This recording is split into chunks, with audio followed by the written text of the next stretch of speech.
so much for being here, Candi. How are you doing today? I'm doing great. It is an honor to be here. I've been following you for quite some time, Dr. Kiltz. So this is like a dream come true to get to talk to you. Well, I appreciate that. And again, I always say we're all co-following each other and learning from each other. And that's the Yes. beauty of all this. Uh, Tell us a little bit about yourself and how you got into this health and wellness space and the Primal Bod. Yeah. So, well, I've been a nutritionist now for 9 years. Prior to that, I was a hairdresser. So Wow. working with clients for many years, since I was about 18 years old, working with clients, Wow. and Wow. yeah, just one on one. So I have absolutely perfected the consultation. When you're a hairdresser, shoulder length can be here or it can be here. So you got to really know how to get that out of someone. And so it really helped me in my nutrition practice to learn how to really talk and ask a lot of questions, Mhm. which kind of set me apart. But so I've been a nutritionist for about 9 years. I'm originally from Washington State. I was born and raised there. Wow. I was Nice. uh, I was born in Forks, Washington. So the Twilight, if you're familiar with the Twilight movies or the Twilight series, that's where I'm from. My dad's a hunting and fishing guide out there in the Olympic Peninsula, and I was raised on a ranch. He was a third generation rancher. So I got to be outside a lot when I was a kid. And when I say got, I mean, it wasn't a choice. It was we were put outside to, practice fly fishing in the driveway and doing archery. And it was a great childhood. We had a wonderful childhood. And my fascination with food and diet really started with my grandpa. He was a very unique man. He was in the CIA for about 4 years after his stint in the army, and he had some really interesting perspectives. He taught me a lot about food. He grew up on the farm, and so they ate the whole animal, snout to tail. And you'd go into my grandparents' house, and there'd be a huge pot of, brain soup cooking on the Oh, stove. wow. There'd be a big tongue bubbling up, so. Um, and then having my dad there with catching wild, fresh caught salmon out of the river. And, we were eating fresh salmon roe, right? I mean, literally the fish was alive 10 minutes before we were eating the roe. So it was a very, Wow. very awesome childhood. But so I always had a fascination with nutrition. And then after my kids got older, I decided to leave hairdressing and get into nutrition. I met a chiropractor. He was doing some interesting things, interesting techniques and interesting things. And he taught me quite a bit. And we traveled around the country after I went through nutrition school. We traveled around the country and taught other natural health practitioners. So he taught technique. I taught nutrition. I became board certified so that the physicians attending the classes could get CEU, continuing education credits. And so we did that for about 4 years, and it was wonderful. We had a great time travel. This was right before COVID. And so that was where I met my husband, Tom, my current day husband, Tom. And Nice. he was interested in natural health himself. He was a CPA, had been in investment banking, and he was like, I just got to get out of this. He decided to become a health coach. He was really interested in natural health. Being type 1 diabetic, he had health issues, and Hmm. he wanted to do Wow. things the right way. So he left his big business job and decided to open up his own natural health practice. And he was attending the seminars we were teaching at. And so I got to talking to him and started helping him kind of plan what he was doing. He has a great business mind. And so we were working together, and this led to that. And here we are today, happily married with 5 kids together. So, Love um, it. but he talked me into moving to Wisconsin in January of 2020.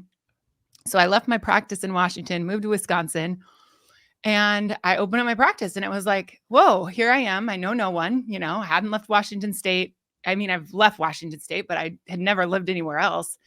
And was here in Wisconsin, and it was right during COVID. And so it was really a hard time to open up a I practice. bet. I bet. And the little town that I'm practicing, it's called Wanakee, and it's a very warm, welcoming community. I don't know how much you've been to the Midwest, but they are really like everybody's close. It's close knit, and they were just so welcoming.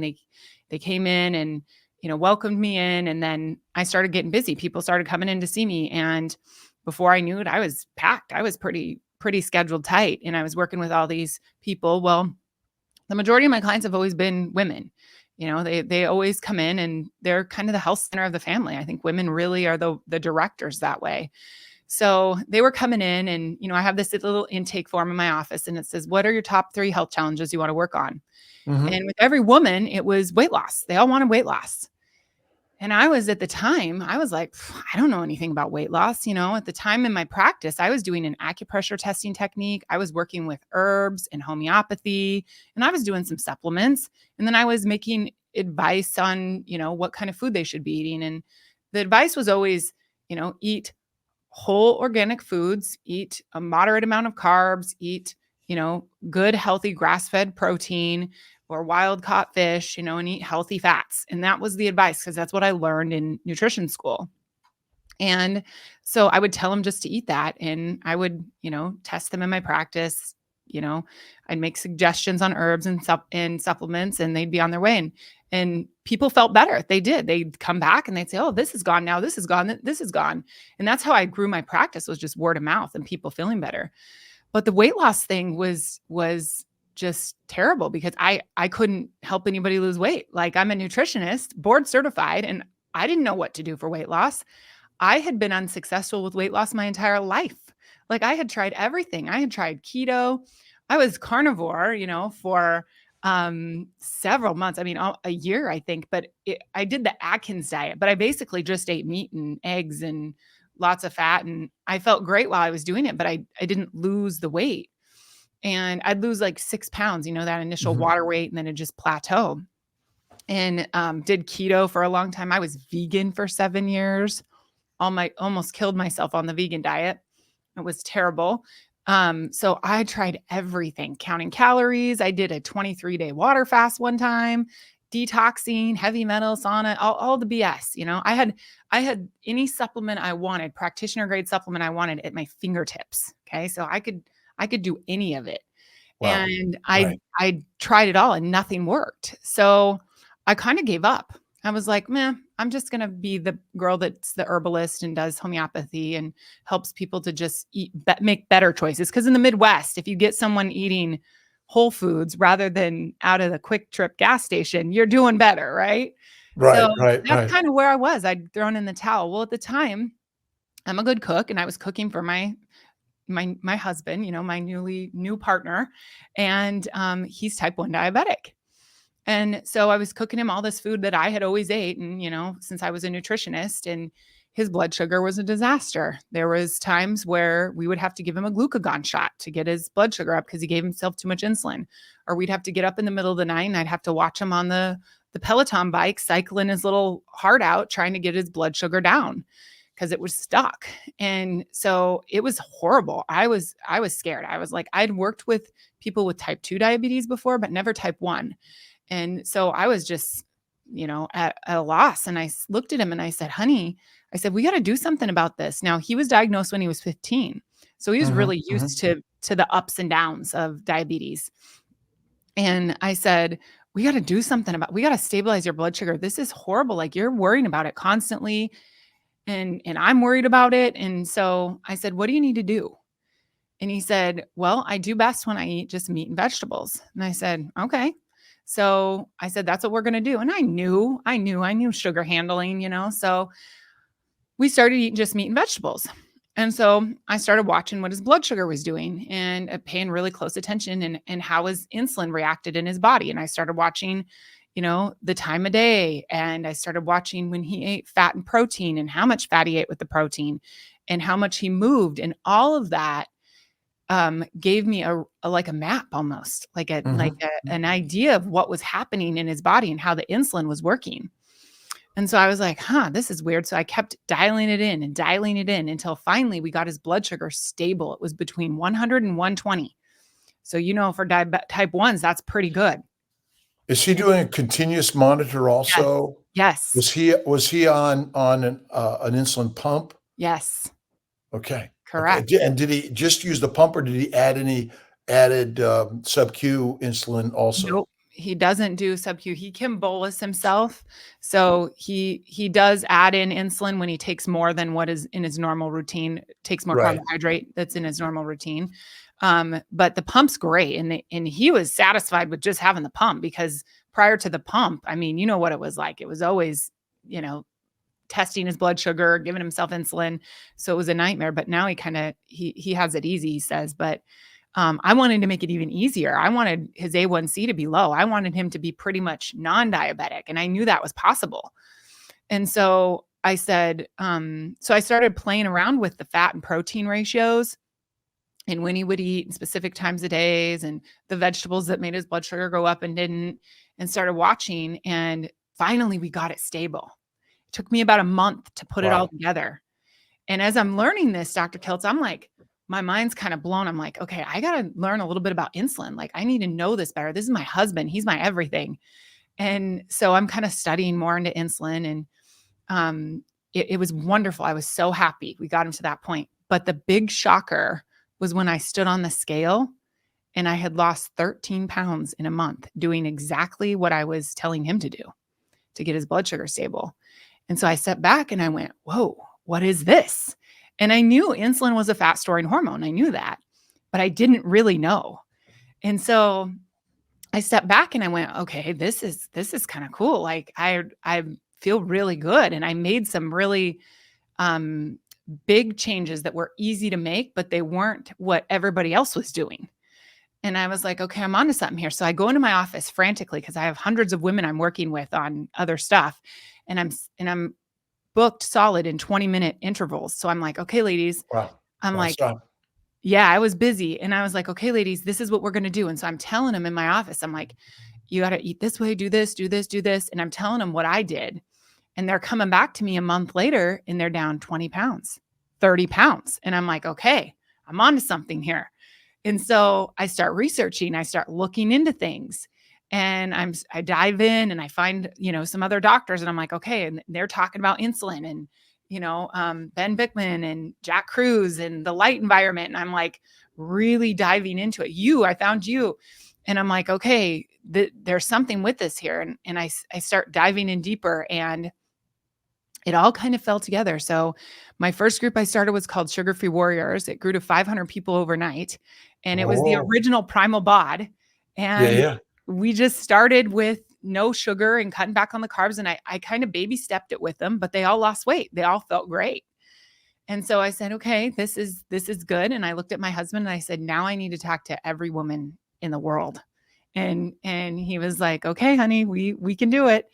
And so that's where we are today. We're still pretty new as far as, I've been working with people for 9 years, like I said, but as far as the program, we've been working on this for about almost 4 years now. And you saw us, we're pretty new on Instagram. That started, my husband's like, we're just going to post a reel a day. So he takes my Love it. content, me talking to my ladies, and we put it up on Instagram, trying to get the message out.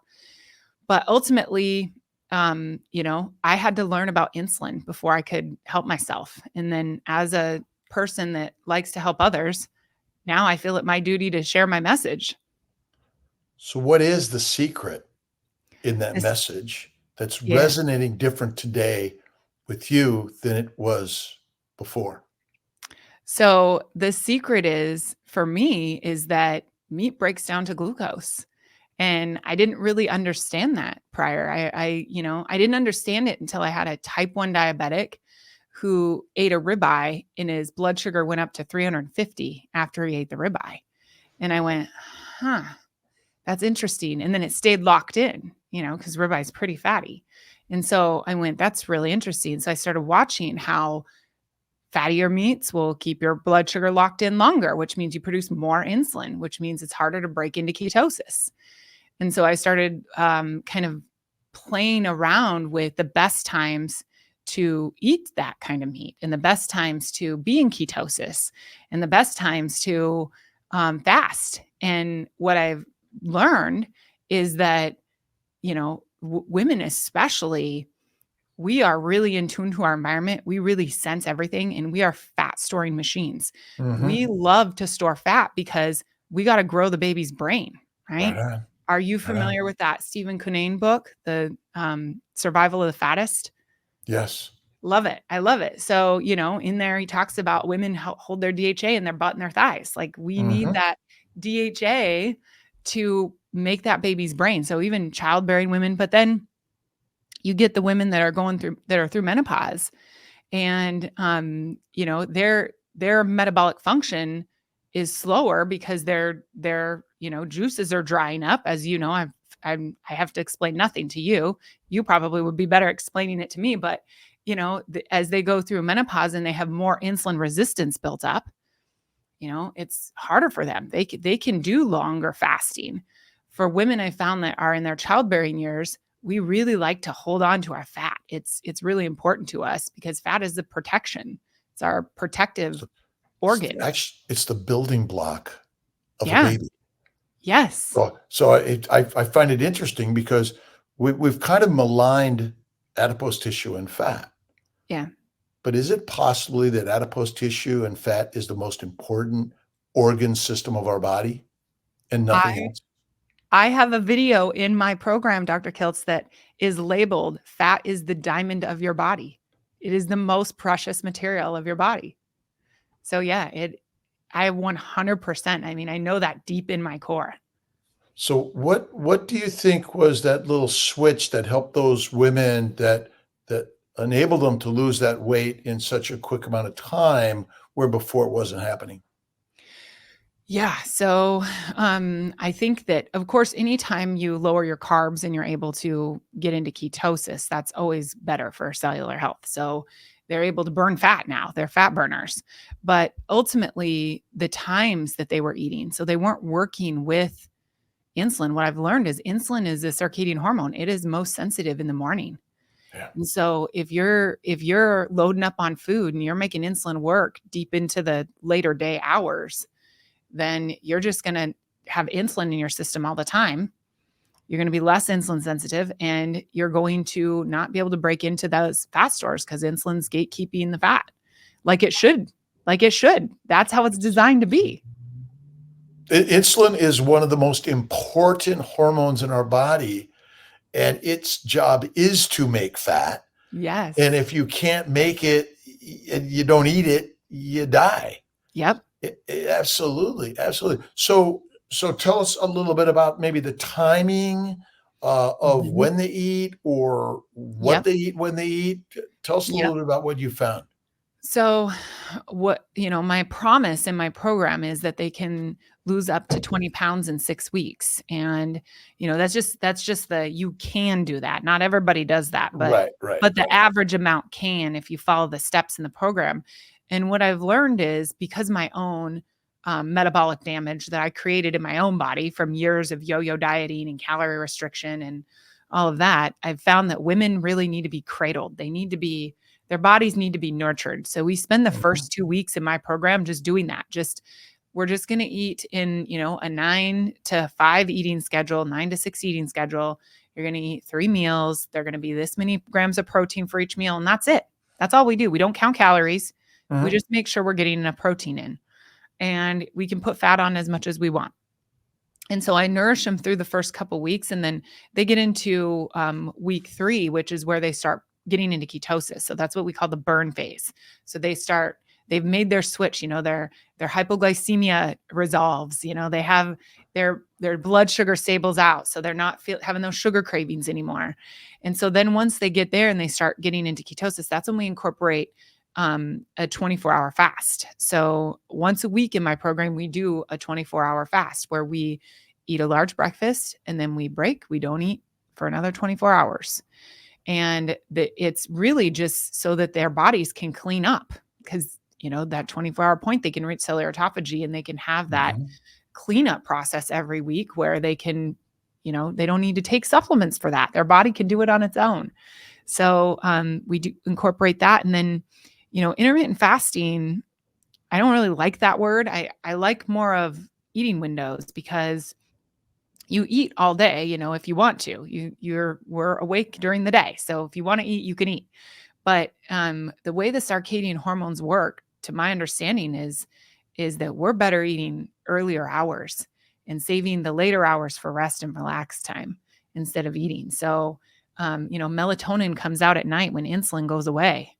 And same with leptin, you're leptin sensitive in the evening, which tells me that nature designed us to not be hungry all through the night and snacking. And so my women try to get more on cycle with the clock of the sun, because that's really where, the supracosmatic nucleus in your head is what your clock in your brain that's controlling all these hormones, that's in alignment with the sun, in alignment with nature. And so we get up and we eat, shortly after sunrise when we feel good about it. And then the end of the program, we try to be 2 meal a dayers. We eat a breakfast, a good size breakfast, a good size dinner, we call it, lunch/dinner.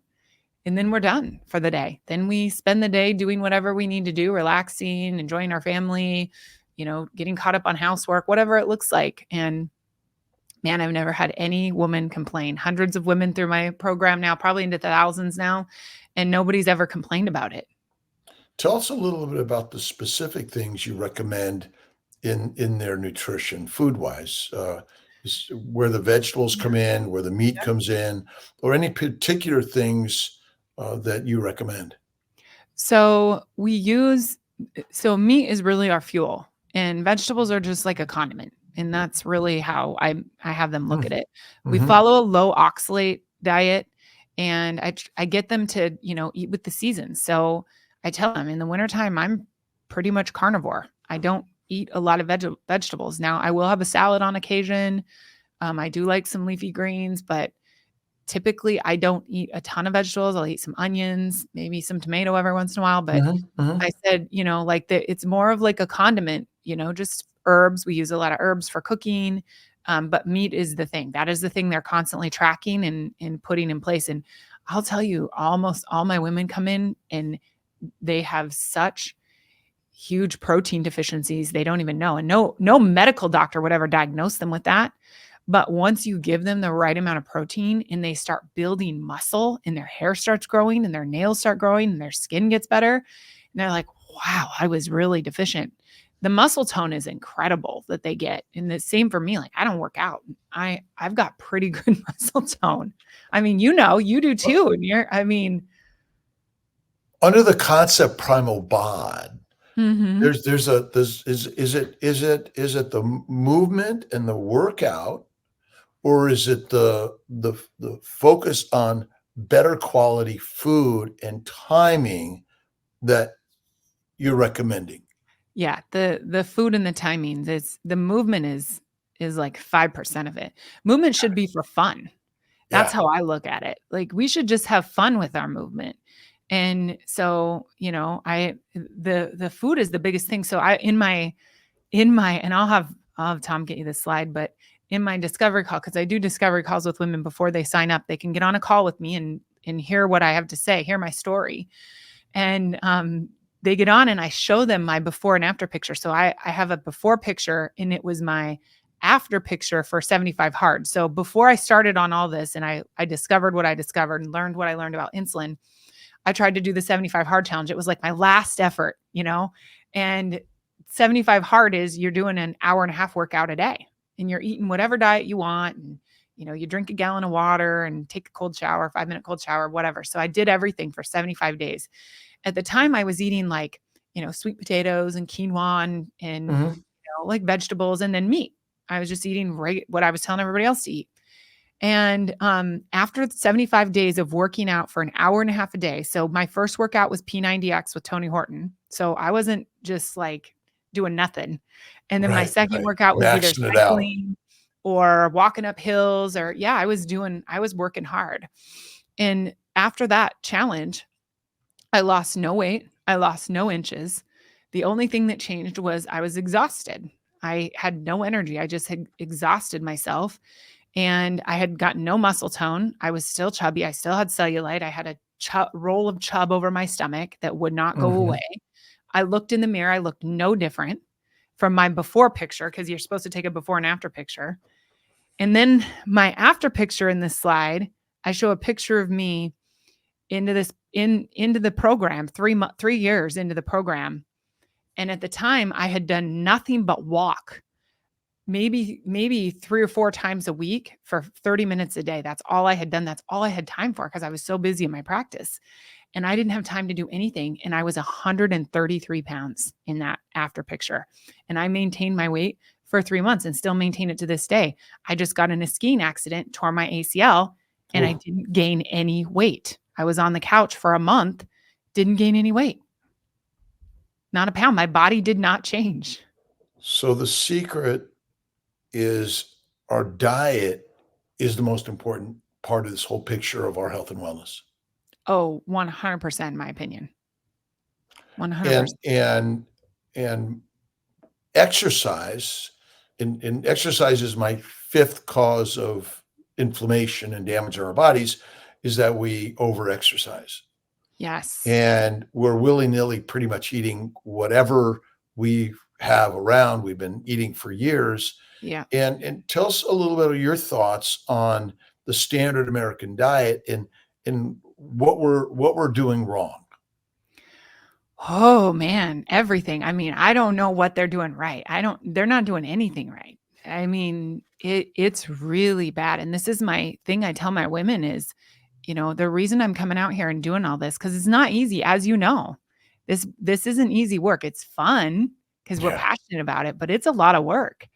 And I do it because I want to get to the moms. I want to Mm. get to the moms so they teach their kids how to eat because our kids are in a desperate place. We need to do something now. And the standard American diet should be illegal. I mean, the National Diabetics Association's diet recommendations will give you diabetes. Right. I mean, it's in a bad place. My sister died. My sister Marianne died of diabetes. She had it since age 4, died at 52 of heart failure. And the Oh, diet was pretty much plant-based, low animal fat diet and 3 to 6 meals a day. And just kind of, you could treat your sugars with insulin, and you'll be fine. yeah. And we know that that isn't true. So how do we help? And women, to me, are the most important part of this, because they're nurturing that child in utero, and then they're breastfeeding that child, and then they're making the decisions how to feed their children and their husbands, partners, for future health. So what are a couple of the tips that you can give our listeners, that they can do something today to make those changes? Yeah, always choose meat first. No matter what situation you're in, eat meat because that's our real food. I did a podcast the other day and um they were asking me about what I had talked about with carnivores and being a carnivore, and I said, I mean, I guess you could consider I think all humans are carnivores. I believe we are carnivores. And they were like, well, we're really omnivores. And I said, yeah, but dogs are carnivores and dogs eat sweet potatoes and peas in their food all the time. So they can still eat them. Raccoons are carnivores, right? And they Mhm. eat garbage and everything else. So we're opportunistic carnivores. Yeah. So we need to eat proper human food, and meat is proper human food. When we get into emergencies, we can eat plant food and still survive. But, overeating plant food can be a really bad thing. It can make people sick. So meat, kids, if they're hungry, you know, so many parents are feeding their kids like waffles for breakfast. And it's like, you guys, these kids need the fat and the protein. Otherwise, they're not going to be able to think all day. So, I would I was looking up goitrogens, which these are mhm, substances that cause thyroid enlargement, diffuse or cystic or solid tumor development, whether the benign or cancerous. mhm, And broccoli, asparagus, kale, potatoes, sweet mhm. potatoes, cauliflower, Brussels sprouts. tea, Brussels Yeah. sprouts, and soy. Just a few of the foods that cause thyroid damage, enlargement, cysts, tumors, and cancers. What if all of those same substances actually caused damage to every single organ system of our body, and we're just kind of thinking that well, there's some things that are harmful for one organ but not another. Can Yeah. you maybe give us your opinion Yeah. on some of those foods that maybe are sneaky everywhere? There are. the cruciferous family, like you just said, the nightshades, the lectins, all that. Every plant has some sort of compound in it that is toxic to us.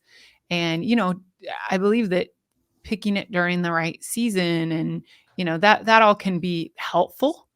Letting the fruit vine ripe, that can be helpful.